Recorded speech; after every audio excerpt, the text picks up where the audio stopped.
Hi everyone, my name is Marta and this video is about my way to hike the Teide Volcano on Tenerife Island to the very top.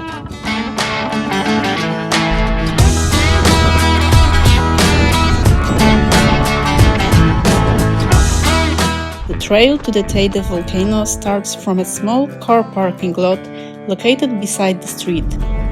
I'll link the locations in description. From this point to the top and back, my hike was 19 kilometers long. This is exactly what my Garmin watch recorded. My time of hiking the whole trail both ways was 7 hours, with only small breaks for changing layers of clothes and taking pictures. The total ascent of my recorded training was 1,348 meters.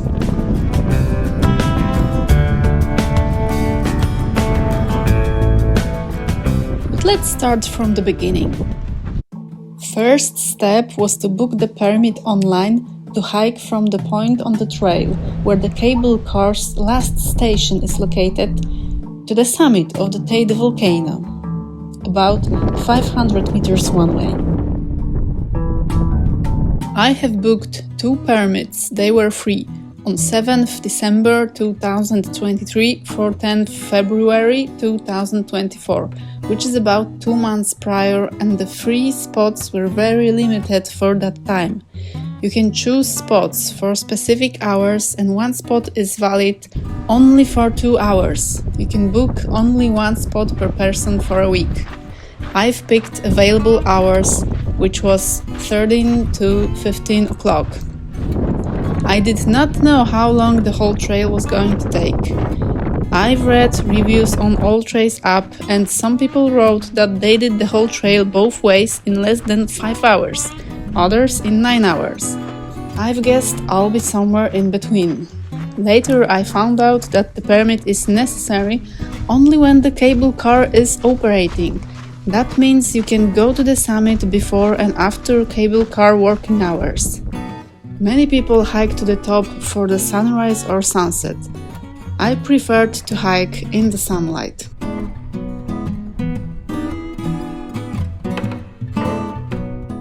We were staying in Costa Deje and I've checked possible ways to get to the trailhead by public transport. The only bus going there from south, number 342, was leaving from Costa Deje station at 9:25, which is very late, riding for almost 2 hours to get there about 11:11. And the last bus to get back was leaving at 15:30, which was too early. I needed twice that time to hike the whole trail both ways.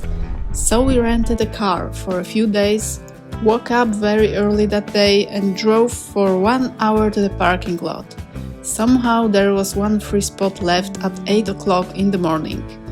There is another small parking lot about 1 kilometer before this one.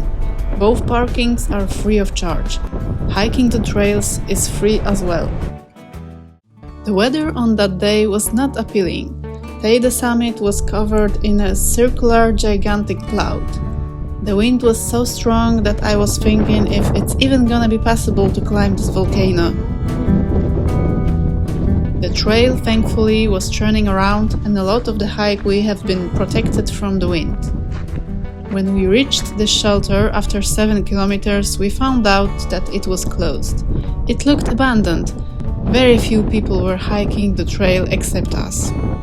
Most people were going now, probably after sunrise. They were not very lucky that day because of the clouds. Somehow I've hoped that the clouds will go apart. When we finally reached the point where the permit should be necessary, the top cable car station, we've learned that the cable car is closed. That means there were no people, totally empty. No one was checking the permits, the trail to the summit was wide open. The cable car is located at 3,555 meters above the sea level. So it means we had to go up about 160 meters more. And all the clouds covering the volcano had gone away by that time, which made me very happy. There have been 2 hikers except us. They told us they have booked a cable car earlier to go back down and they haven't been informed in any way that the cable car is closed due to the strong wind. Anyway, it was good for us. After 9 kilometers and 3.5 hours, I just wanted to get to the top and go back. The wind and low temperature did not allow us to stay there for long. And with the permit entrance time, we would have to wait another 1.5 hours to be allowed on the last part of the trail. We have been very lucky with the wind, in my opinion. Double jackets and gloves were necessary to stay warm, but it was definitely worth it. After almost 4 hours, we finally reached the summit. On the summit, gases are constantly coming out of the volcano. It stinks of sulfur. The wind was so strong up there I had to hold on to the chains. The views were amazing. The island of Tenerife seemed to be so small from that perspective. I could see every end of the island and La Gomera as well. Clouds were forming somewhere close to the ocean. Some clouds have covered parts of the lower mountains. The gigantic elliptic Las Canadas caldera, which is 16 by 11 kilometers long, was very well visible and spectacular. And the final part, my impression of the trail. In my opinion, it was an easy trail. It was long, yes, but it was not technically difficult and not very steep. Obviously, there can be a lot of loose rocks because of the lava structure. The pumice breaks easily and creates powder and loose pebbles in some parts. You have to be careful and watch your steps, like on any other trail in any mountains. I have drunk maybe 1 liter of water because it was cold and windy and I did not feel thirsty. I have eaten only some chocolate bars on the trail. I did not feel any physical discomfort or symptoms of being at high altitude. In the end, it was very warm in the lower parts when we came back to the car. I am very satisfied that I was able to climb the Teide volcano and had a very individual experience without lots of people from the cable car.